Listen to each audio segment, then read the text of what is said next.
Welcome to the Peter King Podcast, Wild Card Weekend edition, where we look ahead to the games, look at some of the coaching openings, look at a bunch of things going on around the league with my NBC Sports friend, Paul Burmeister.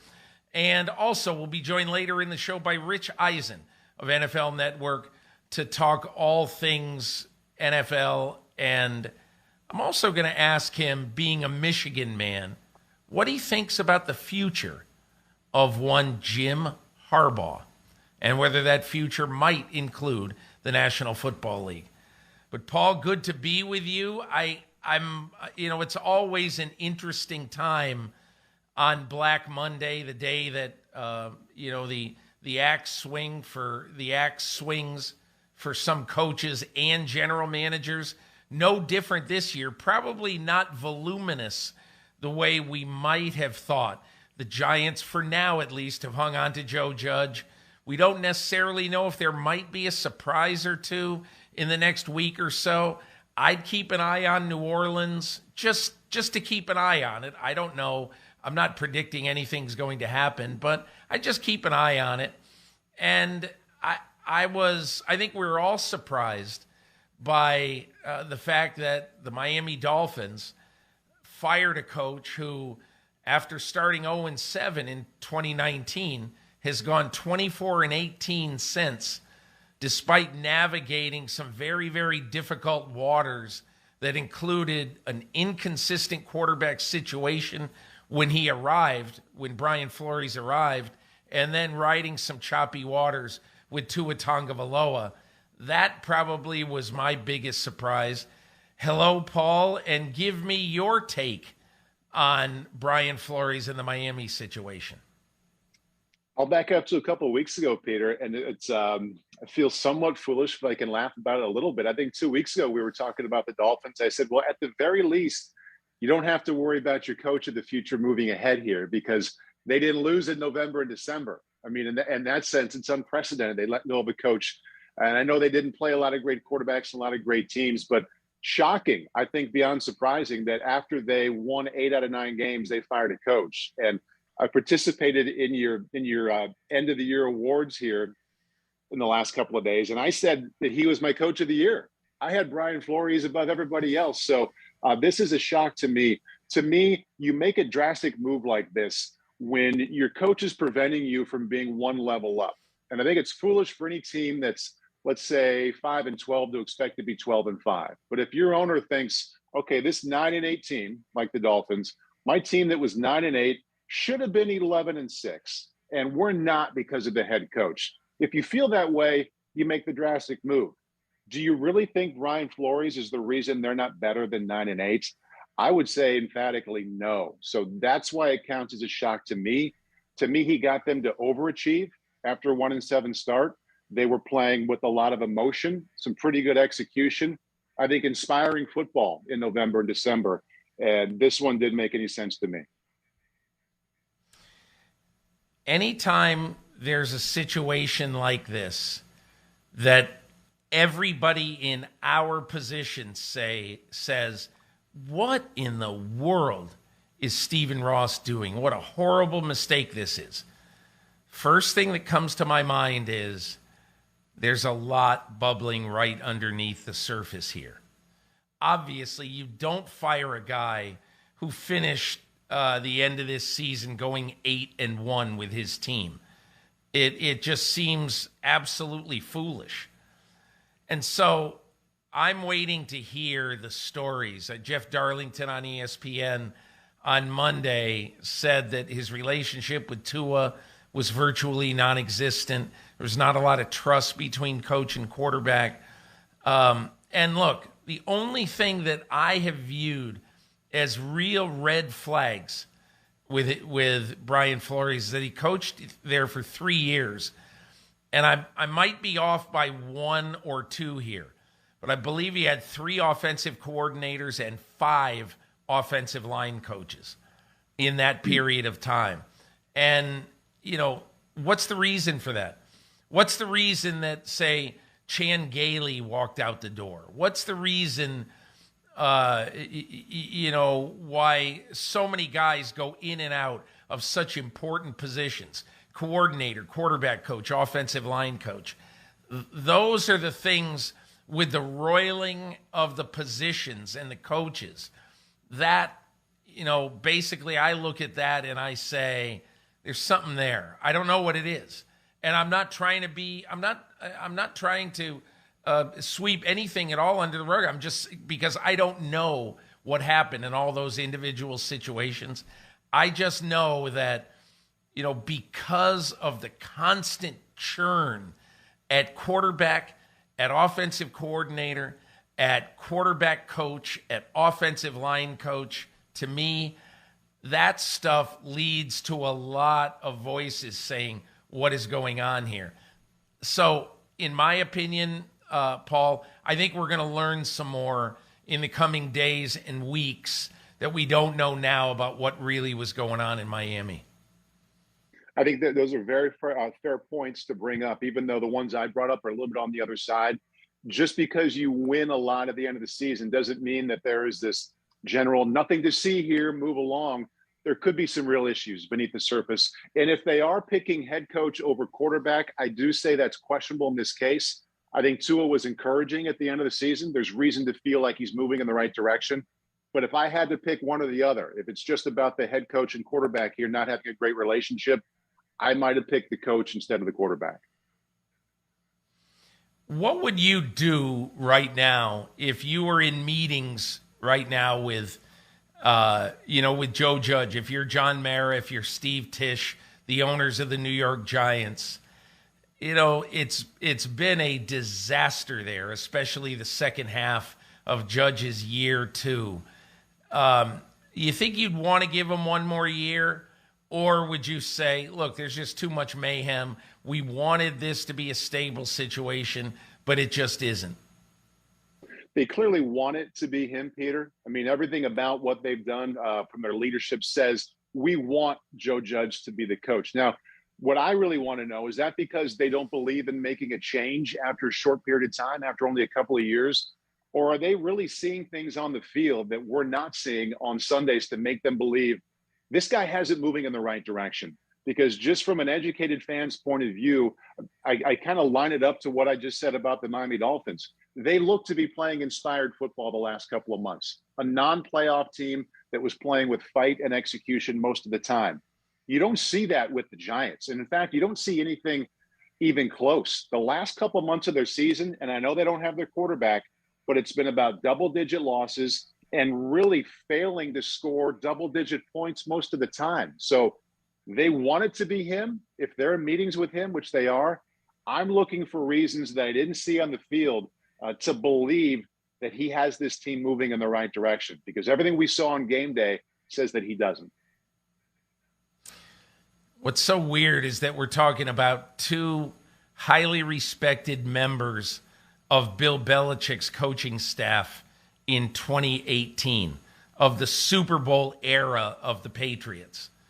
Two highly respected guys. The one that went 7-1 down the stretch this year got fired. The one that went 1-7 down the stretch this year with the worst looking team in football might be getting retained. It's a weird business, this coaching business.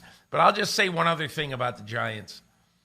The thing that really bothers me, Steve Politi in the Newark Star-Ledger, great columnist for the Star-Ledger and for NJ.com, wrote a great column late in the week last week about a grandmother from Nutley, New Jersey, who finally, she's had season tickets for over 40 years, and she finally has had enough and wrote to John Mara and said, that's it, I'm finished. I'm not going to the game Sunday, blah, blah, blah, blah, blah. And Steve Politi interviewed her, and she was all fire and venom. And I think that the New York Giants are close to where they were in 1978 when fans were burning their tickets in the parking lot. It'd be pretty hard to burn your tickets now in the parking lot. You'd have to burn your mobile devices because there are no more paper tickets. But, fans really dissatisfied. That led to the Giants, 40-some years ago, getting George Young, which totally turned the direction of the franchise. And that general manager who's stepping into this job now, everybody said, oh, boy, the Giants, flagship franchise. The cap is a total mess. They might be the worst team in football. And you've got a coach who, if he comes back, is on the thinnest ice of any coach entering 2022. Not really a desirable job, Paul Burmeister. No, certainly a desirable history, desirable market. And I see plenty of reasons to believe in Daniel Jones when he's healthy. I could get on board there. But financially, you mentioned a mess. The roster, not great. So you hear New York Giants, you're like, yeah, great gig. But a closer look says, you know what, maybe not. Is there a coaching opening of the 6 that are out there right now? And I'm assuming that Vegas is going to be, but I think there's an outside shot that Rich Bisaccia will get the job, especially if they were to win one playoff game, let's say. That's an interesting one to monitor. But is there one job that you like right now, Paul, of the 6 that are probably going to be open? The one that intrigues me the most is in Chicago with the Bears because of Justin Fields. I mean, he's such a talent. And I also think it's a little bit like people see him as someone who's not going to pan out. And there are plenty of smart football people who are excited by his potential and think that he would be a reason to take the job. And I go back to what I said a couple of weeks ago, Peter, when we're talking about potential vacancies. I lined up 3 or 4 defensive-minded head coaches who have been head coaches before, failed, and are now back to being coordinators. I'm going to pick one of those guys and line them up. I'd love to see Leslie Frazier go back to Chicago. I mean, aside from the fact that it would just be cool to have a former Bear there, growing up in the Midwest, I remember that 85 team so well. I think that would be fun. But look at the model he just came from. Sean McDermott, defensive-minded head coach, runs the defense. He had an offensive coordinator, has an offensive coordinator that he gave a project of super talented, super young, super raw young quarterback, Josh Allen. He's yours. You call the plays, you work with them. That worked out. So I would like to see Chicago have a defensive-minded head coach. Too big of a project. It'll consume too much energy to work with Justin Fields 24/7. I'd like to see a defensive guy get in there, run that side of the ball, find an offensive coordinator like Brian Daboll and say, this talented young quarterback is yours. I'm not going to meddle. He is your job 24/7. The offense is yours 24/7, and see if it can work out similar to what we've seen in Buffalo.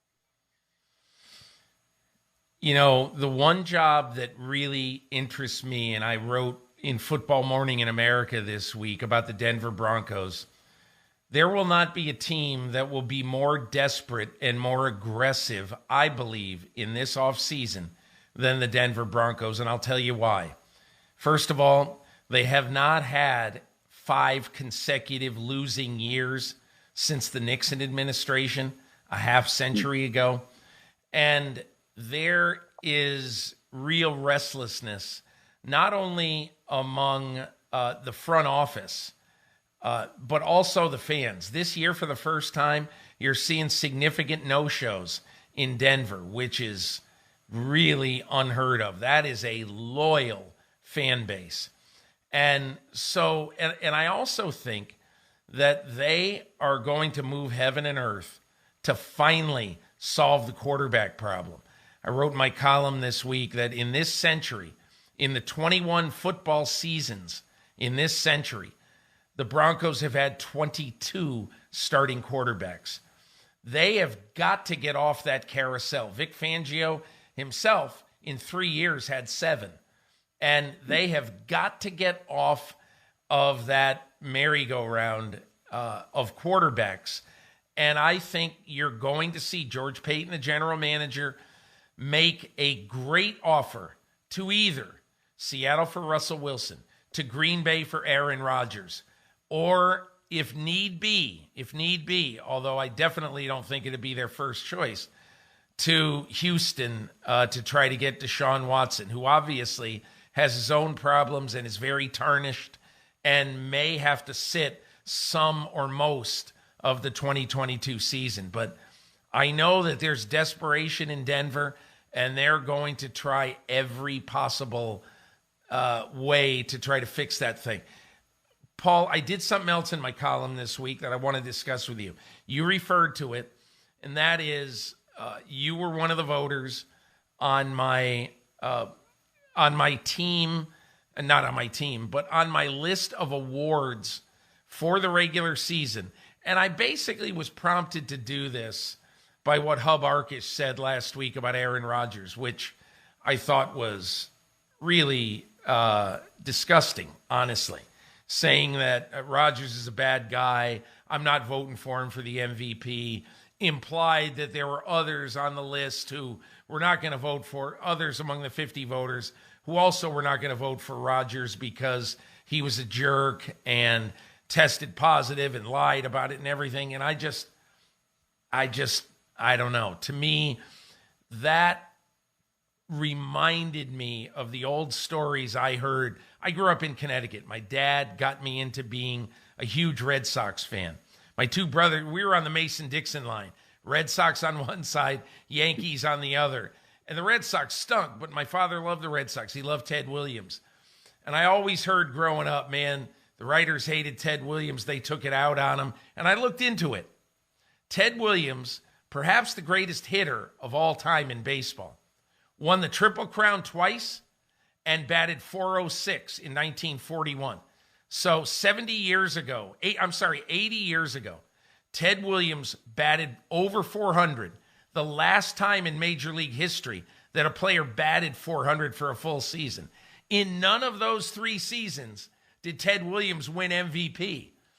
And wow. I look back at it, and in 1947, when he won the Triple Crown, there were 24 writers who voted for the MVP, and you had to vote 1 through 10. It isn't like football where you just vote for the winner. You have to vote 1 through 10. And one writer that year did not vote Ted Williams anywhere between 1 and 10. And in that year, 1947, he lost the MVP to Joe DiMaggio, total points, 202 to 201. If that one writer had simply voted him 9th that year, Ted Williams would have won the MVP. But the guy who ignored Ted Williams that year cost him winning an MVP. And it just showed you that in those days, there were some writers who took it out on guys who they didn't like. And that's why this Hub Arkush thing really bothers me, because it gives all of us a bad name, in my opinion. We should be considering only what somebody does on the field and as a player, not what they might have done off the field. Now, you could say that because he didn't get vaccinated and he lied about his misled/lied people about that's a terrible thing, that's awful, and that should count. Okay, it should count. But anyway, I use that only as a scene setter to explain what I did. I got 36 people, including 10 former players whose opinions I respect. Chris Long, Carson Palmer, Carl Banks, Darius Butler. A lot of these guys who basically either talk about the game a lot now or who I think recently retired are really, really smart about the game. And then I got 26 members of the media to vote. I did not vote. And I asked them to vote for all of the categories. I'm going to release the rest of them next week in my column. But this week, the MVP, here was the vote. Aaron Rodgers, 32 votes. Tom Brady, 2. Joe Burrow, 2. And although I was surprised that it was such a landslide, I was not surprised Rodgers won. I was surprised it was such a landslide. I was probably a little bit disappointed that Brady and Burrow, because I think those are all really deserving candidates. And, you know, they only comprise 4 of the 36 votes between the two of them. A, why did you vote for Aaron Rodgers? B, what did you think of the lopsidedness of the total vote? The lopsidedness, I mean, it's interesting, Peter, how there were 4 other votes, 32 to 4 I think his touchdown to interception ratio was 37-4, so maybe a little foreshadowing there. But back to your first question, why did I vote for Aaron Rodgers? I didn't even think it was close. The only part that took any kind of work or going through or compiling was listing all the ways he was an A+ this year. Number one, you go by team wins. They're the number one seed in the NFC. Okay, so you check that box. You go by his individual production. I believe after week one, it was, like I said, 37-2, which is unheard of. He was around 70% the whole year. But the biggest part to me was putting your eyes on Aaron Rodgers every single weekend. He not only consistently made the throws he was supposed to, think about all the times because of his next level anticipation and accuracy, he fit a couple in, or maybe 4 or 5 in every Sunday that you went, wow, that was the exact right read. He threw it at the exact right time, and he threw it with the kind of accuracy that just made you kind of laugh. And it wasn't just the intermediate throws that require the velocity. It was the touch and feel kind of throws, 40 to 50 yards downfield. It was all there. And I think it's a super fun conversation about who is next. The runner-up, there are 4 or 5 deserving people. But when it comes to the MVP, I really don't even think it was close. I think it was Aaron Rodgers and then a long list of people who had really good seasons. Here's what I found really interesting to me. There are 6 voters on the list who played either college or pro or both quarterback at a very high level. Okay? And I'll tell you the 6. There was Paul Burmeister, Dan Orlovsky, Josh McCown, Carson Palmer, Chris Sims, and I'm missing one. I forget. But there were 6 quarterbacks on my list who played the position. How did they vote? 6-0 for Aaron Rodgers. When you talk about Aaron Rodgers, I always consider when I ask you a question, particularly about quarterbacks, well, Paul was behind the curtain. Paul knows what it takes to play this position at a very high level. Same thing. I mean, Chris Sims thinks that Aaron Rodgers might have just had the best year that a quarterback ever had. And you made the point. And whenever you say that, okay, I'm going to vote for Aaron Rodgers, let's say, then people take it like you're denigrating, whoever, Cooper Kupp or Tom Brady or Joe Burrow or Jonathan Taylor. You're not in any way, shape, or form. But you can only pick one. So sometimes, and I've split my vote before, if I absolutely was so far right down the middle that I couldn't decide. But especially when I see so many quarterbacks whose opinions that I respect, Carson Palmer particularly, I really think that he's got this ability to watch a quarterback and to see things that other people don't. I think Chris Sims is excellent at it. Orlovsky, I just think when that is 6-0, and again, I don't want statistics to rule the day. I really don't. Mm-hmm. I think you have to do it from watching the games. The most impressive single statistic is that, honestly, in the last 16 games this year for the Green Bay Packers, the last 15 that Aaron Rodgers played, 37 touchdowns, 2 interceptions, 70% passing. And I just don't know that anyone has ever done that before.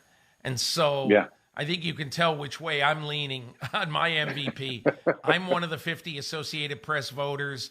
I'll file my ballot to the AP on Wednesday by noon, as has been requested. And I'll write a little bit about it next week in my column. But, man, and I love – and look, Joe Burrow, to me, deserves an asterisk of special consideration for a very simple reason. This is a team that has not won a playoff game in the last 3 decades. This is a team that everyone in the agent community and the veteran player community, so many people just laugh at the Bengals.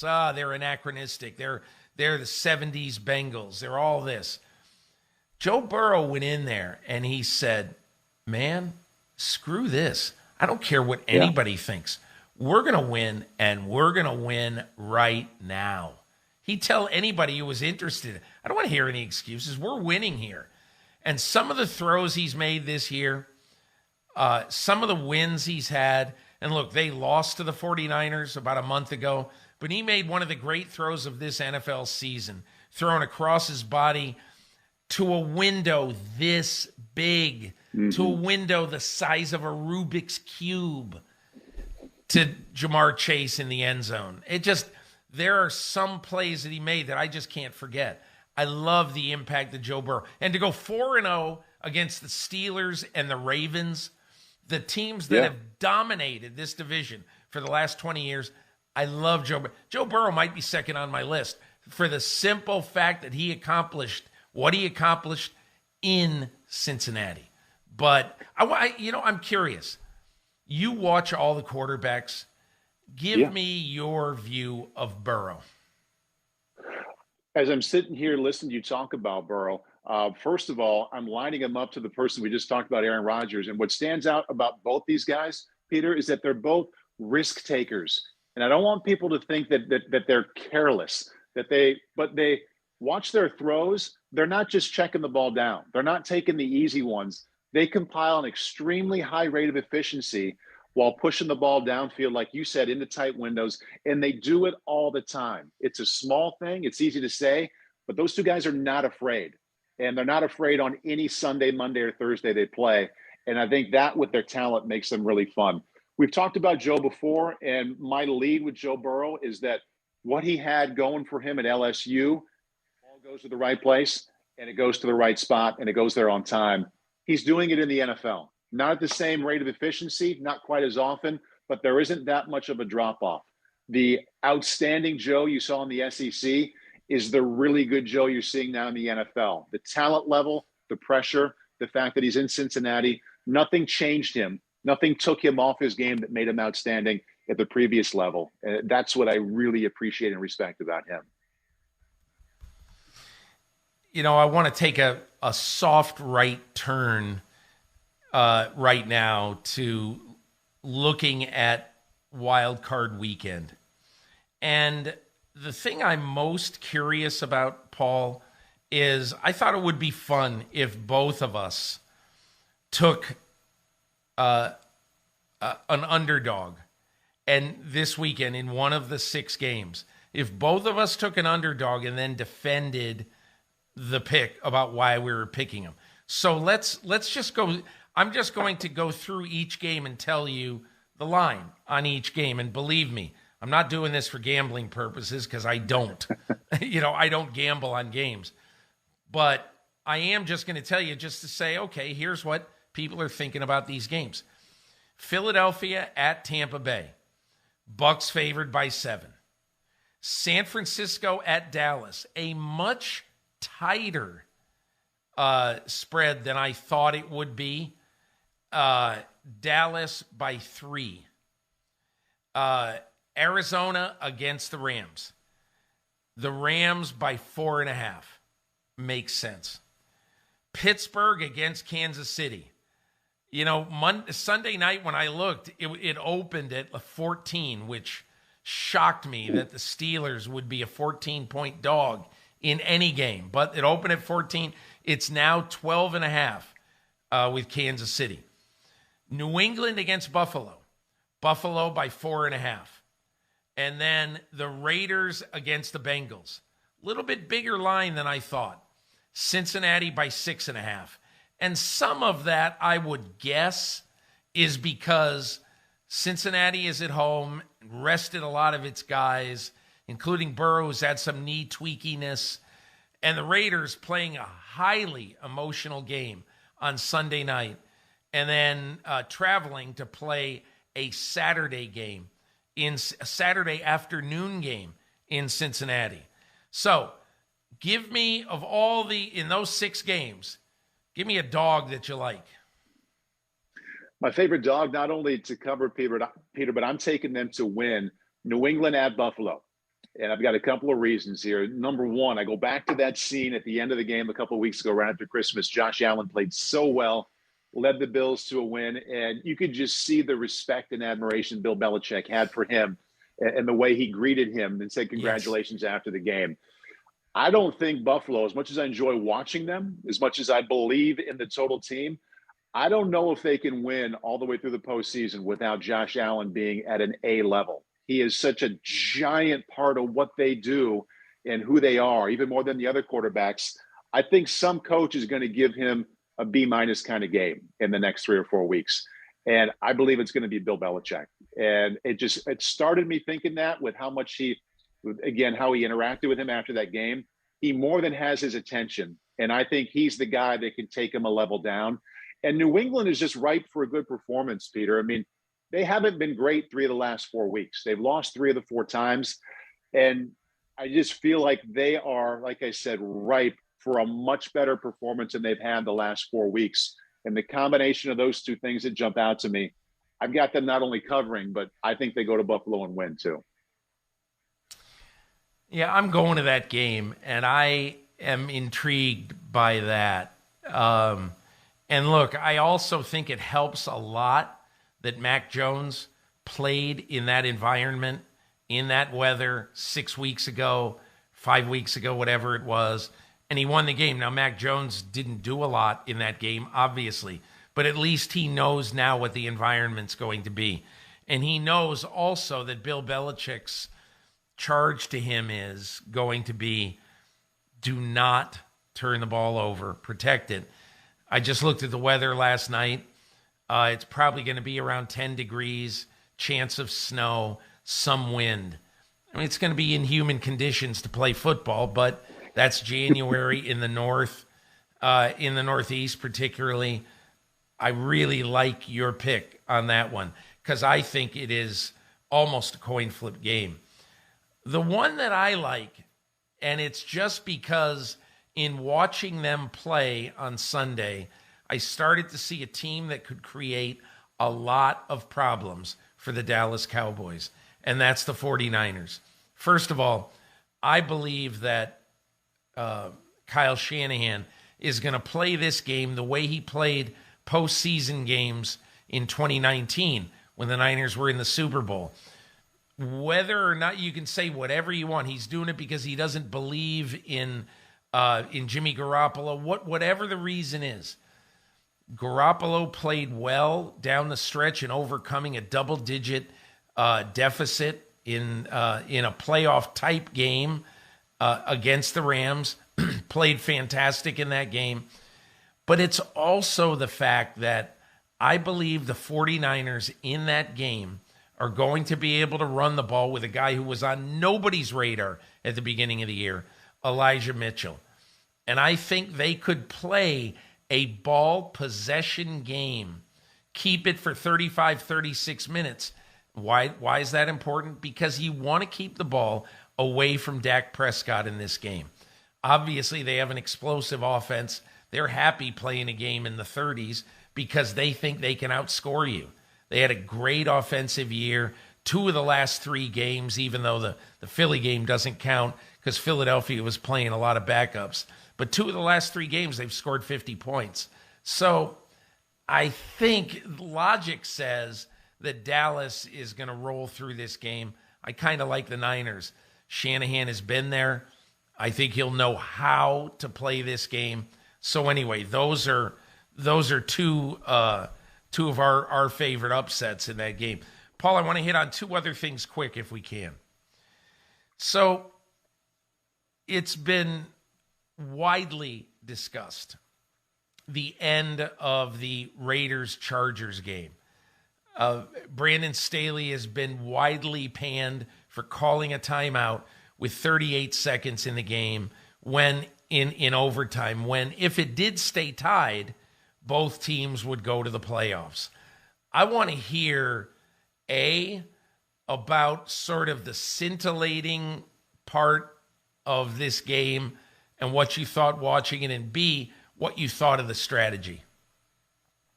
Game was awesome. I think I've said a couple of times here, Peter, about certain games. I wish it would have been 8 quarters. I mean, it's the kind of game you just want to keep watching and have it keep going. But as far as kind of like the main part or the main discussion part, still a couple of days later about the timeout late, I had 2 strong feelings. I'm going to kind of take the long way here, Peter. I woke up this morning and I hadn't listened to Brandon Staley. I'd read about it a little bit, but I hadn't really sat and watched his comments and listened to them after the game. So I went back and listened, and his explanation made perfect sense. I'm like, you know what? He's just playing to win. He called a timeout. He knew they were going to run. He wanted his best run formation or run personnel out there.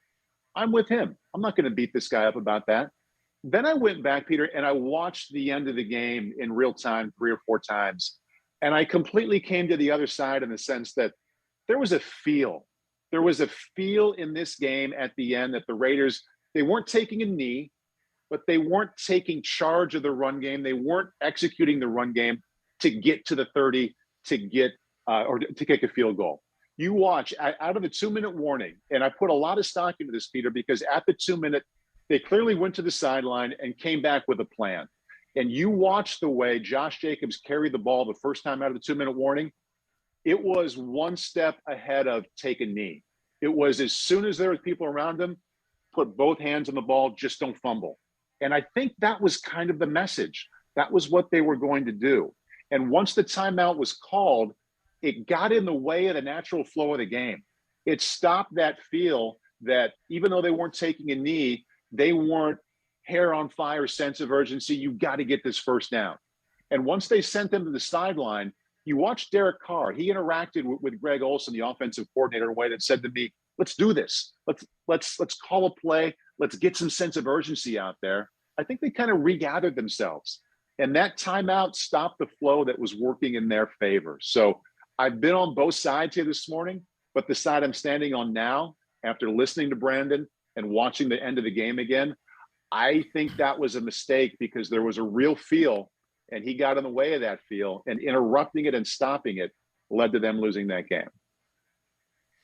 All right, I'm going to argue with you on this, and that is I've also watched the end of the game, and I don't deny what you're saying about Josh Jacobs. But here's the question I would ask you. So they definitely weren't going to kneel because Carr was in shotgun. Just as, as the clock winds down, I think there were maybe 8 seconds to go on the play clock, or 7, when that timeout was called. So you're right. The Raiders were not hurrying to make plays right there, which is interesting. But I think the reason why they weren't hurrying, Paul, is that it was 3rd and 4, okay, with 38 seconds to go when the timeout was called, okay? The reason why, in my opinion, that on the next play, Josh Jacobs ran with his hair on fire is very, very simple. Because the Raiders are now thinking, okay, they called a timeout. You know what they want? They want to have one timeout left, or maybe even no timeouts left. And if we choose to kick, let's say, a 55-yard field goal with one of the best clutch kickers in football, they want to have 25 seconds left on the clock so that they can give one of the best deep throwers in the NFL 4 shots to get in field goal range, in the last 25 seconds. So to me, if I am Brandon Staley and I'm trying to think of this in real time, but understand, thinking about this in real time, no coach in NFL history ever has had to think in the last 2 minutes of a game that means whether you're going to the playoffs or not going. Practically, I don't think anyone has ever had to think of it, period. That, right. Hey, it's best if we play for a tie here, but we don't want to play for a tie. We're competitors. We do this. And so, look, Paul, the only thing I'm saying is that if let's say Josh Jacobs gains 4 yards on that last play. And then the Chargers then, again, call their last timeout. It turned out they gained 10, and then the Raiders ended up calling a timeout. But let's say they called 4. They gained 4. And now if you're Brandon Staley, in my opinion, Brandon Staley right then would have called another timeout.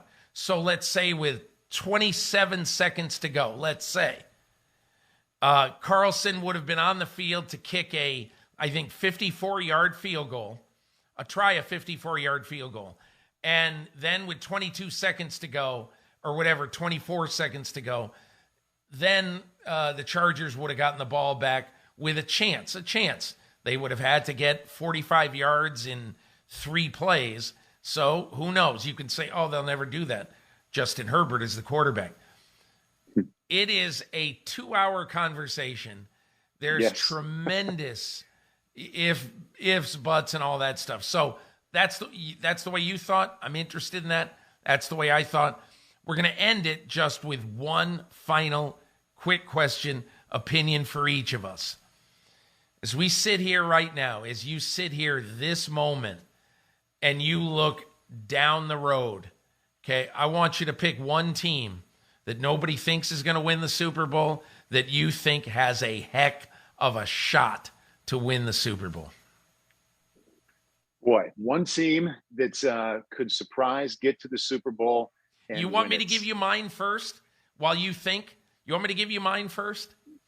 That would be a good assist. It's not going to surprise. It's not going to surprise you, but I'm going to say Cincinnati.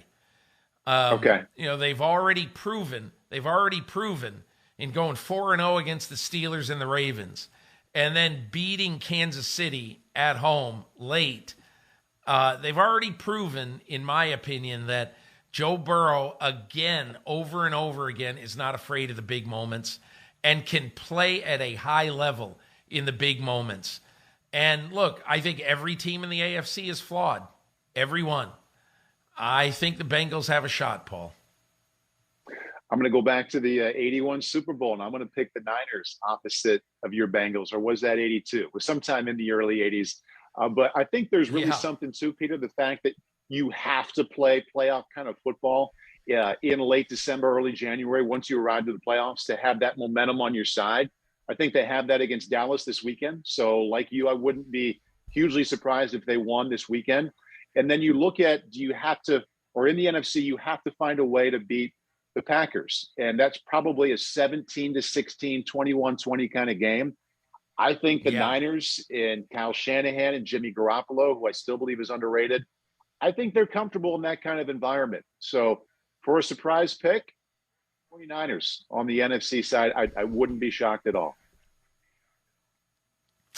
Paul, thanks so much for all of your knowledge this week. Thanks for voting in my poll, and thanks for the explanation for Aaron Rodgers. Thanks for everything and always being there for me and for the listeners of this podcast. I'm going to take you now to my conversation with Rich Eisen of NFL Network. It's always fun to talk to Rich. A wide variety of topics to get to with the maestro of NFL Network. My thanks, as usual, to Paul Burmeister for co-directing this podcast with me.